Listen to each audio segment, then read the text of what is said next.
प्रधानमंत्री जी ने ट्वीट किया है,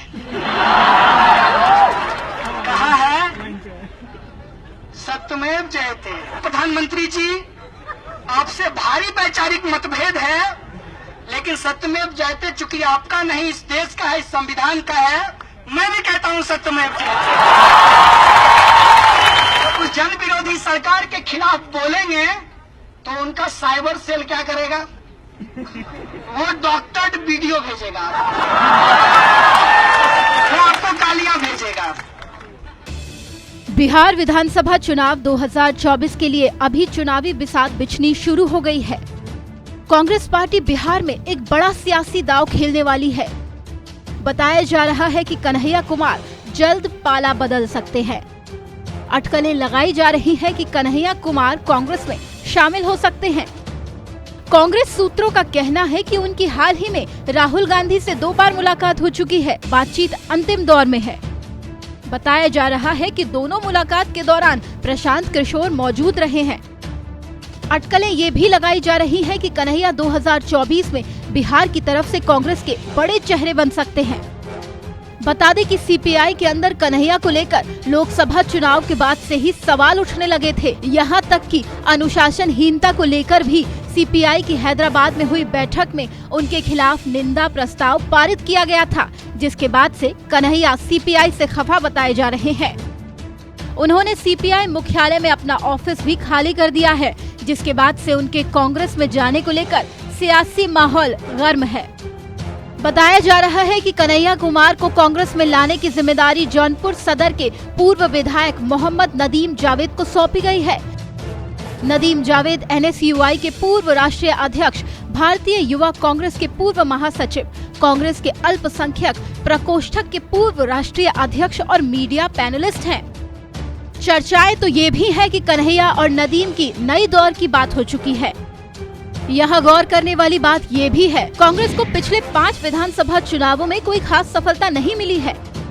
फरवरी 2005 के विधानसभा चुनाव में कांग्रेस को 10 सीटें मिली थी, जो अक्टूबर 2005 में घटकर 9 रह गयी। 2010 विधानसभा चुनाव में तो कांग्रेस को महज 4 सीटों से ही संतोष करना पड़ा था। 2015 विधानसभा चुनाव में जब आरजेडी और जेडीयू के साथ कांग्रेस महागठबंधन का हिस्सा बनी तो पार्टी को 27 सीटों पर जीत मिली थी। 2020 के विधानसभा चुनाव में महागठबंधन में रहने के बाद भी कांग्रेस महज 19 सीटें ही जीत सकी थी। वहीं लोकसभा चुनाव 2019 में तो कांग्रेस को बिहार में 1 सीट मिली थी। बिहार में कांग्रेस लगातार कमजोर हो रही है, जिसमें कोई संजीवनी बूटी ही नई जान फूंक सकती है। कांग्रेस ये संजीवनी बूटी कन्हैया कुमार में ढूंढ रही है। अपने पुराने परिणामों को देखते हुए कांग्रेस अब बिहार में नए नेतृत्वकर्ता के रूप में कन्हैया को लाना चाहती है। जितना दिल्ली में हंगामा होना है हो जाने दीजिए। जब तक आंदोलन की अलग पूर्णिया और पटना से नहीं होगी, तब तक मोदी का कुछ होने वाला नहीं है। बता दें कि कुछ समय पहले कन्हैया कुमार हर तरफ छाए हुए थे। कन्हैया 2015 में जेएनयू छात्र संघ के अध्यक्ष बने थे। जेएनयू में लगे देश विरोधी नारों के बाद कन्हैया का नाम सभी की जुबान पर आ गया। कन्हैया कुमार कई बार अपने भाषणों में मोदी पर हमला कर चुके हैं, क्योंकि हम लोग सच में लोकतांत्रिक लोग हैं। हम लोग सचमुच का संविधान में भरोसा करते हैं, विपक्ष की तरह देखते हैं।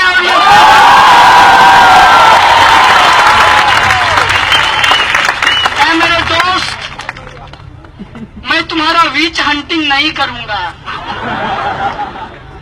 क्योंकि शिकार भी उसका किया जाता है जो शिकार करने के लायक हो। 2019 में बेगूसराय से सीपीआई के प्रत्याशी के रूप में लोकसभा चुनाव में उतरे तो उनका सामना बीजेपी के फायर ब्रांड नेता गिरिराज सिंह से हुआ। गिरिराज सिंह ने उन्हें 4,22,000 वोट के बड़े अंतर से हराया। इसके बाद से पार्टी ने उनको महत्व देना कम कर दिया। इससे पहले कन्हैया बिहार के मुख्यमंत्री नीतीश कुमार से भी मिले थे। इस साल भी सीएम नीतीश कुमार से मुलाकात हो चुकी है। तब अटकलें ये भी लगने लगी थी कि कन्हैया जेडीयू में शामिल हो जाएंगे, लेकिन बीजेपी के साथ रहते जेडीयू में कन्हैया की एंट्री मुश्किल है। बताया जा रहा है, जिसके बाद से कन्हैया कुमार राहुल गांधी के कांटेक्ट में हैं।